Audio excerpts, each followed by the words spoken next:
start with that developing story. The ANC National Working Committee reaffirming its support for the resolution that requires members who've been charged with corruption to step aside. The National Working Committee meeting yesterday ahead of a special NEC meeting over the weekend.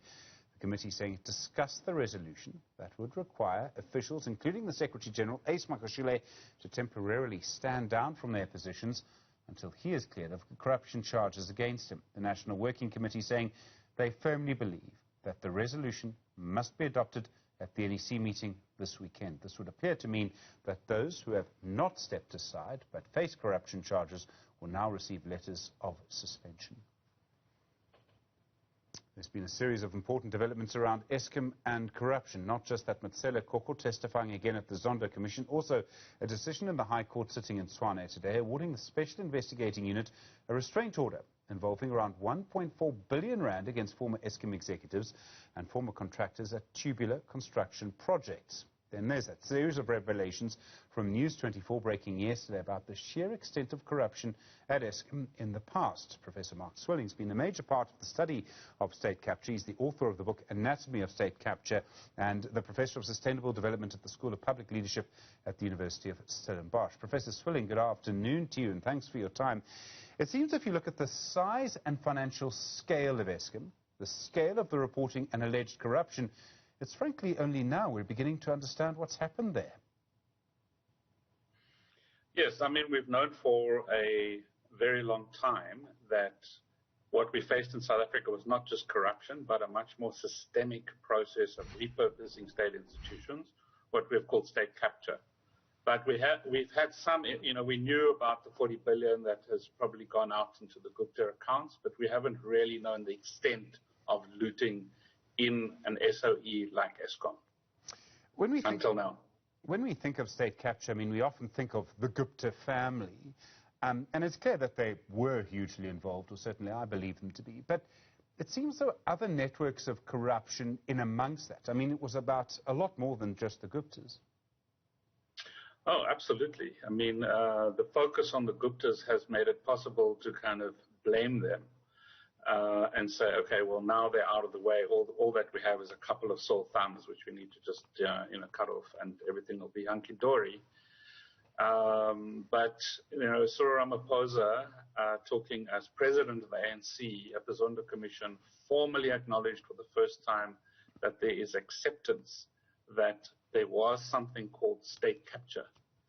It was systemic. It was executed under the watch of the current ANC leadership, and they want to fix it. But it's deeply entrenched, it's deeply embedded in our body politic and our economy, and it's going to take a lot to get rid of.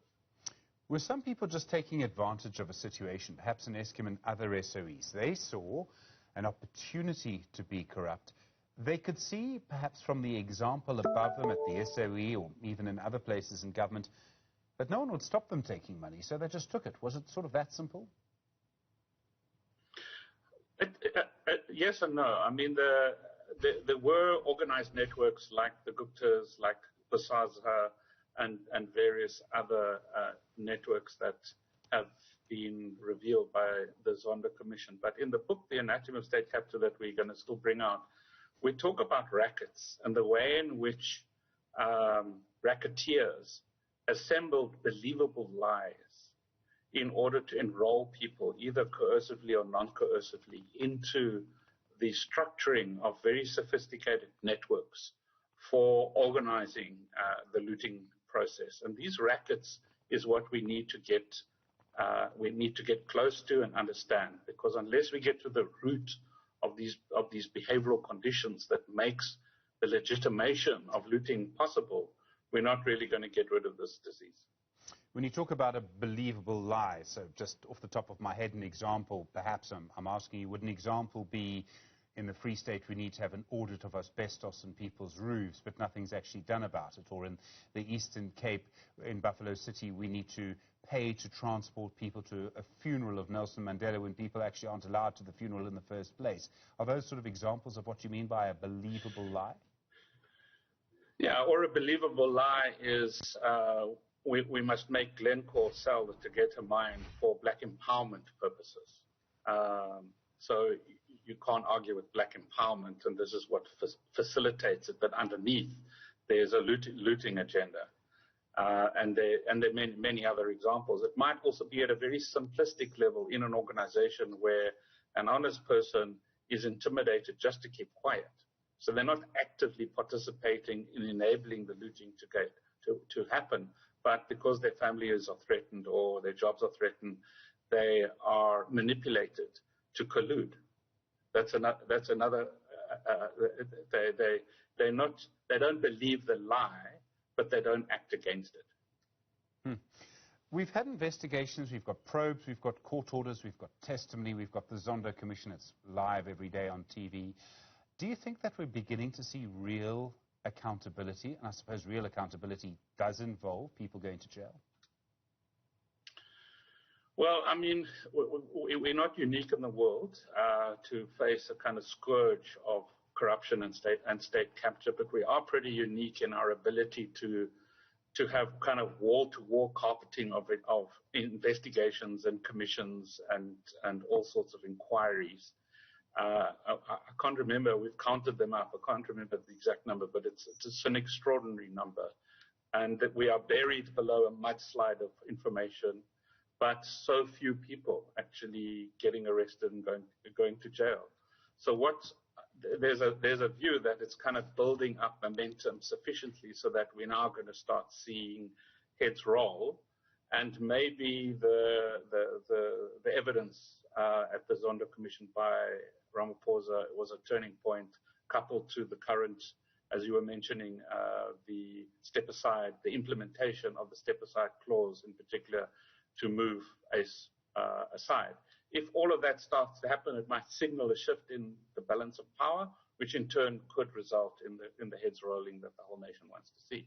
I mean, what this really reminds us is how important a functioning criminal justice system is. If you have police who actually make arrests and an NPA that actually prosecutes and courts that are presented with cases that then lead to convictions, and a fair process, and everyone sees it in open court, and everyone sees someone going to jail, that changes everything.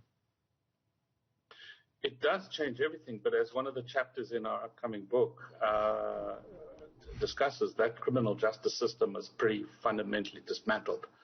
And it's a very slow process of rebuilding it with relatively scarce resources. So, yes, you need the hammer. You need to be able to act decisively, but it's seriously under-resourced, and we need to consider creative ways in which to resource the NPA, the criminal justice system, and even basically reorient the state security system, which was very much part of the problem during the Zuma years.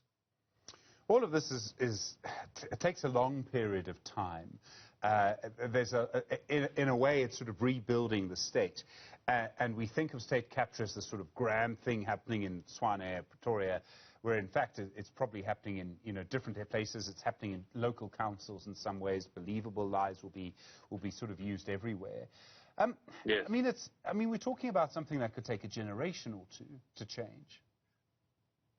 Well, in the world of institutional studies, there's an adage which goes, it takes a generation to build an institution and 5 minutes to destroy it.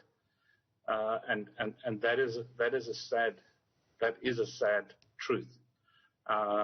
We did well after '94 in building certain kinds of institutions. If you think of SARS, for example, which then quite rapidly was dismantled.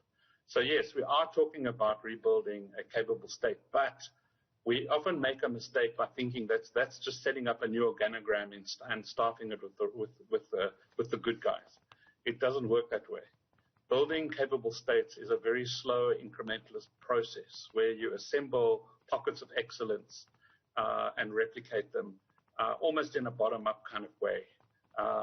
You don't just overnight wave a wand, execute, deploy executive power, and establish new structures. Structures are not going to solve the problem, nor is it going to work to turn civil servants into zombies by policing them, what is called consequence management, because that eliminates innovation.